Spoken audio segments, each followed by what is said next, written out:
Yo, what's good everybody? It's your boy Sean B Nice, back giving some more heat rock, and today we got another, I know my sub's gonna say something, we got another Samsung video. But let me explain something real quick before you even get further into any other discussion. The reason why you guys are seeing a crazy influx of Samsung videos right now is due to the fact that Samsung is the only hot phone out right now. You know what I'm saying? There's no shots to Huawei or anything like that, but right now it's Samsung time, so that's what we gotta go with. If you're new to my channel, my name is Sean B Nice. I do tech vlogs and tech reviews, also some game reviews, not a lot of game reviews, but here we're talking about today how the top end Galaxy S10 Plus model is actually $150 more expensive than an iPhone top XS Max model. So what am I talking about? Let's get into it. So right now, if you go and check out the price between the S10 Plus and the actual iPhone XS Max, the iPhone XS Max with 512 gigabytes of storage is actually $1449. Now the Galaxy S10 Plus model, the one with the big boys, the one that's out there, you know what I'm saying, with the big pockets, they have $1599, but you do get a difference between the two models. Now, the iPhone XS Max is $1449. For the $1449 model, you get 4 gigabytes of RAM, 512 gigabytes of SSD. Well, just onboard storage, that's an SSD. For that right there, you like, okay, cool. Now with the Galaxy S10 Plus, it is actually $1599, but I'm gonna be real with y'all. I'm not mad at it because the specs it come with is kind of like literally a little handheld computer. And this is what I'm gonna tell you why. Now for $1599, you get 12 gigabytes of RAM. Damn! And you also get a terabyte of storage. Now, I know you guys probably thinking like, yo, Sean B, that's still $1,600 on a phone. I go drop that, get a new whip, and I'm good. I'm cool with you on that. But if you are actually someone who actually invests a lot into Samsung decks, this is where your money kind of come in and play with. So think about this now, right? The phone is already actually pretty smooth even with 6 gigabytes of RAM when you're using Samsung decks, right?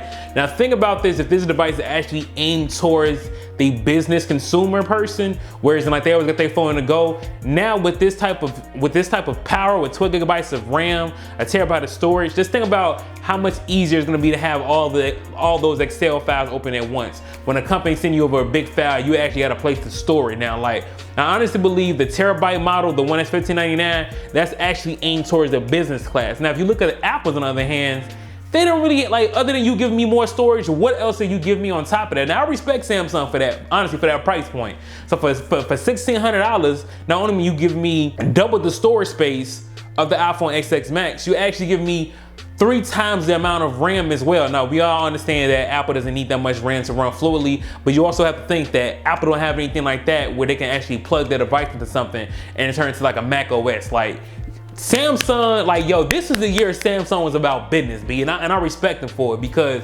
now, with you having that type of power in your pocket, you really honestly can eliminate the whole experience for a PC. And now with them partnering up with Premiere Rush, you can have a video editing service on the go, a professional video editing service on the go, and you be able to use that with Samsung decks. Boy, stop. Yo, I'm gonna be real with y'all. I got a video coming out real soon. I'm not gonna tell you what it's about, man. Just know I'm going to Apple heads, because this was the year that Samsung was on that business, and I respect them for it. So let me know what you guys think in the comment section down below, man. Honestly, for what Samsung is offering for that price point, for the battery size, if we actually look at the overall picture, right, like spec for spec, the Samsung S10 Plus, only for $150 more, you're getting a better display, you're getting a better camera, you're getting more storage, you're getting double the storage, you're getting triple the RAM, you get an actual PC desktop-like experience on your actual phone versus a phone that's, you know, only $150 less. You get none of that. You have an inferior camera. Facts. You have inferior battery life. Facts. You don't have a desktop-like PC experience anywhere. Facts. You don't get any of the things that you get just for extra $150. So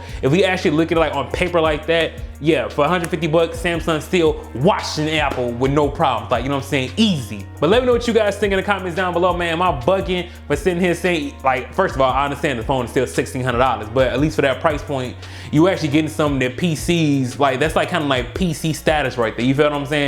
So, are any of you guys getting a $1,600 model, or is any of the iPhone users in the comments, are you guys thinking about making that switch to that bigger model like that? And don't forget, I did forget to add one thing. It also still has expandable storage. So I read some report somewhere that there's actually a terabyte SD card that's coming out, but even still, so you actually had a potential to have this one to have 2 terabytes, or with the 512 gigabyte SD card, a terabyte and a half. So yeah, I think Samsung got another win this year. Apple gonna have to, you know what I'm saying, hold that L. It's your boy Sean, be nice, man. I'm out. Deuces.